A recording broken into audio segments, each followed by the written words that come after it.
boy Rule, aka Mega Blitz. In today's video, we're going to be looking at Roaring Moon EX with Sandy Shocks EX. With Galarian Moltres V leaving our format, Roaring Moon is kind of left in the dust without that support Pokemon to get energies out of the discard pile and as a backup attacker. However, Sandy Shocks EX might be able to solve that problem. So let's jump right in to that deck list. Alrighty guys, and here we are with that Roaring Moon Sandy Shocks deck list. But before we jump in to all the stuff that's going on in this deck here, gonna give a huge shout out to my friend Blake Bolum for actually providing me with this deck list. He had sent me the idea and was like, hey, I cooked up this Roaring Moon Sandy Shocks deck. It's pretty good in our current format, and I think it has potential post-rotation. So after bouncing some ideas back and forth, this is the 60 for a current format we had cooked up, and then I cooked up like a sample deck list of what the deck may look like come post-rotation. Starting us off here though with Roaring Moon EX. It's attack, frenzy, gouging, knock out your opponent's active Pokemon. If your opponent's active Pokemon is knocked out in this way, this Pokemon does 200 damage to itself. Second attack, Calamity Storm, 100 plus. You may discard a Stadium in play. If you do, this attack does 120 more damage. And then Sandy Shocks EX with its ability Magnetic Absorption. Once during your turn, if your opponent has 4 or fewer prize cards remaining, you may attach a basic fighting energy from your discard pile to this Pokemon. Its attack, or then spike for 3 energy, 200 damage. Says during your next turn, this Pokemon can't attack. But the cool thing is Professor Sata's Vitality allows us to put energies not only on Roaring Moon, but Sandy Shocks as well. Choose up to 2 of your ancient Pokemon and attach a basic energy card from your discard pile to each of them. If you attach any energy in this way, draw 3 cards.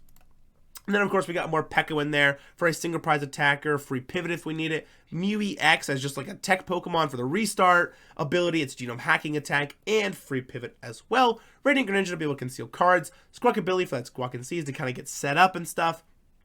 So for our full deck list here, we got 4 Roaring Moon EX, 2 Sandy Shocks EX, 1 Morpeko, 1 Mew EX, 1 Radiant Greninja, 1 Squawkabilly EX, 3 Professor Sata's Vitality, 2 Boss, 2 Iono, 2 Professor's Research, 4 Energy Switch, 4 Battle VIP Pass, 4 Dark Patch, 3 Trekking Shoes, 2 Ultra Ball, 2 Earthen Vessel, 1 Switch Cart, 1 Escape Rope, 1 Pal Pad, 1 Nest Ball, 2 Ancient Booster Energy Capsules, 1 Emergency Jelly, 3 PokéStop, 1 Town Store, 7 Dark Energy, and 4 Fighting Energies. And for our post-rotation sample deck list here, since we are losing Battle VIP Pass and Escape Rope, we did end up going up to 4 Ultra Ball and 4 Nest Ball for this sample deck list here. And I did try this sample deck list, and it does pretty good. However, for the video here, we're going to be using the current version for the current meta, so you guys will be able to see how that works. But I'm going to put both versions of the deck list in the description below, so if you guys want to try them out for yourself, you'll be able to. Alrighty guys, let's jump right in to that gameplay. Alrighty guys, and here we have that Roaring Moon Sandy Shocks gameplay.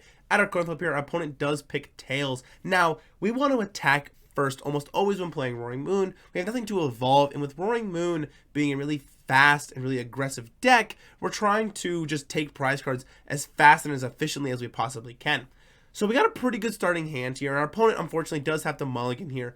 But we get to see that they're playing some sort of Lost Box deck. Now, we don't know if it's like Turbo Lost Box, Lost Tina, or anything of that nature. But we're going to be able to get a couple extra cards off that mulligan here. They're going to flip over and start Radiant Greninja. So now we know, okay, you're not playing Lost Sablezard at least. So we're going to Battle VIP Pass our grabbing Squawkabilly Roaring Moon here. And then I'm going to play the PokéStop. And then I'm going to Ultra Ball, get rid of Pal Pad Escape Rope. And the reason I get rid of these is because I want to be able to grab Radiant Greninja and then be able to conceal cards here, get rid of that Dark Energy out of my hand, and then be able to Dark Patch. So that's what we're going to do here. Then I'm going to be able to Dark Patch 1 Dark Energy to my bench Dark Pokemon. So I'll put another Roaring Moon here, roll that PokéStop, going to get an Energy and a Dark Patch into the discard pile here. So attach Energy to Roaring Moon for turn.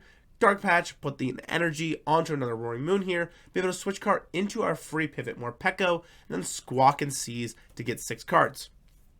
We're going to get into Trekking Shoes here. I'm going to Trekking Shoes, put that Dark Energy into the discard pile, draw Iono here, and now I'm going to Dark Patch another energy onto the other Roaring Moon EX. And the reason I don't bench the other Roaring Moon is I don't want to flood my bench already. I want to have at least 1 spot available. And I'm in a position where I want to try to get Sandy Shocks set up as well for that magnetic absorption.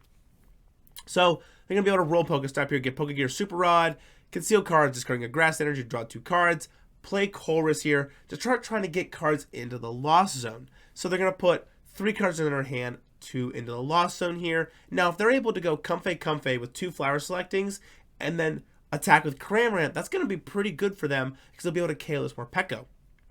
So they're going to be able to bench a Comfey, Nest Ball for a Comfey, Jet Energy up a Comfey, Flower Selecting here, 1 to the hand, 1 to the Lost Zone, and then they're going to be able to retreat out of that Comfey into the other Comfey for another Flower Selecting. Now, something else that we're a little bit worried about here is if they play Path to the Peak. We do have PokéStop in hand, yes. However, we don't have a lot of ways to remove Path because most Lost Tina decks or Lost Box decks play 3 Path to the Peak. And we've already played one of our stadiums, so we only have 3 stadiums left. So trying to just kind of stay out from Path is going to be really important here. So they're going to be able to bench a Manaphy here, switch in to that Manaphy, and I'll definitely be able to take the KO on that Manaphy here. So we're going to conceal cards, discarding that Fighting Energy, draw 2, get into a two Trekking Shoes, PokéStop, getting into an Ultra Ball here. I'm going to Trekking Shoes, get rid of that Professor's Research, draw Professor's Research, Trekking Shoes, get rid of Ancient Booster, Energy Capsule here, and then be able to draw into Earthen Vessel. So I'm going to Ultra Ball away, PokéStop, Battle VIP Pass for Sandy Shocks EX,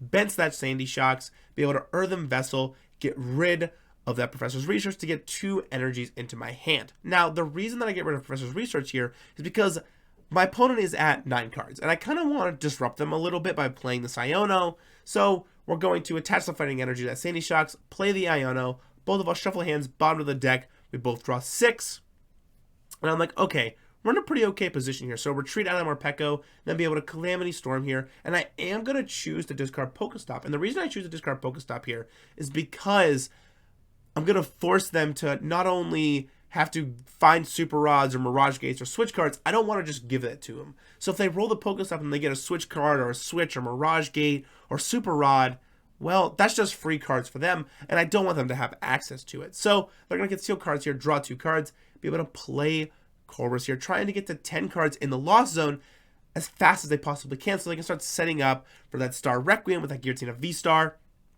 and be able to set up for that Lost Mine as well. And now we've kind of confirmed that they're playing Lost Tina at this point, and the reason that I have confirmed it is because you're playing Grass Energies in the deck. Now, if you're playing Turbo Lost Box, you're not playing Grass Energies a lot of the time. You're playing like Lightning Energies or Dark Energies, and we haven't seen any of those. So that's kind of what confirmed me for Lost Tina here. And then, of course, we're going to also bench Giratina V, so it just 100% confirms Lost Tina. But we have Boss's Orders in hand. So I'm in a position where they're going to spit innocently this Roaring Moon here. I can play the Town Store, boss up Giratina V, be able to Calamity Storm, discarding that Town Store to do 220 damage to that Giratina V. So we're going to play the Town Store here, attach some Fighting Energy to Sandy Shocks, concealed cards here, and I was going to use the Town Store, but I elected not to because I only have 9 cards left in deck, and I don't want to put myself in a position where I might accidentally deck myself. So we're going to discard that Town Store here to KO that Giratina V, putting us at a 3-6 split.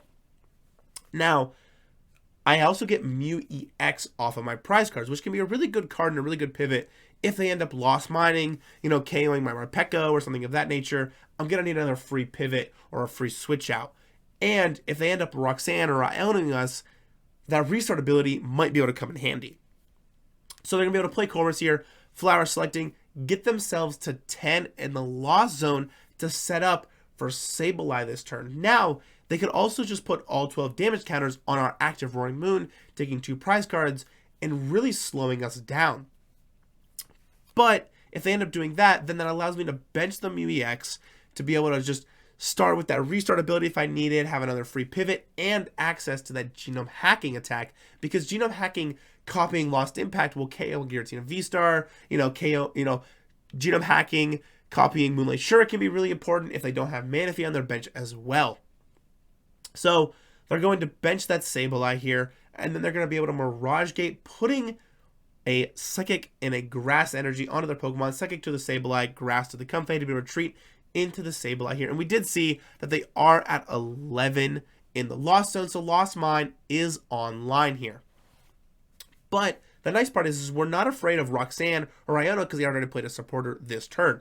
So I almost have free range to do whatever I want on my next turn with this boss or the Status Vitality.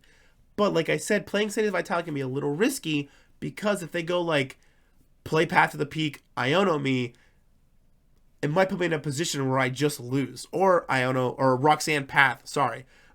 Roxanne Path can just win you games sometimes, and that's something that just playing Lostina I've come to learn. So they are going to Lost Mine here, putting all 12 damage counters onto that active Roaring Moon EX. I'm going to put up that Morpeko here for that free pivot.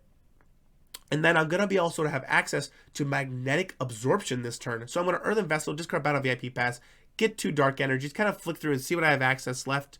And then I'm going to attach a Dark Energy to that Sandy Shocks here. And I'm going to be able to retreat out of Morpeko into Sandy Shocks. And then I'm also going to be able to bench this Mew EX here. Because if they don't Iono or Roxanne me, I can boss up Radiant Greninja, Genome Hacking, copying Moonlight Shuriken, KO to Comphase. But first we're going to Magnetic Absorption, putting a Fighting Energy onto that Sandy Shocks. Energy Switch, move a Dark Energy to Mew EX. Play the other Energy Switch, moving another Dark Energy to the Mew EX. And I have Energy in hand as well. So we're going to Earthen Spike for 170 damage here, KOing that Sableye, putting us at a 2-4 split. Now the only thing we're worried about here is if they're able to put me in a position where I need to retreat out of something, like putting up this Roaring Moon or being able to KO this Mew EX could really hurt us because I don't have any Dark Patches left. But our opponent doesn't have all the pieces there, and they know that we're going to be able to Moonlight Shuriken them the next turn, taking our last 2 prize cards. Absolutely crazy being able to take out the best deck in format.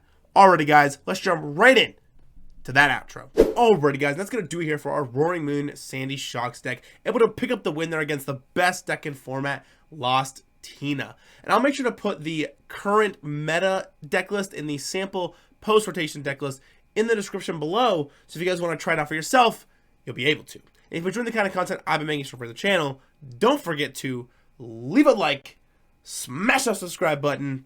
I really would appreciate it. And I'll see you all in the next one. Peace!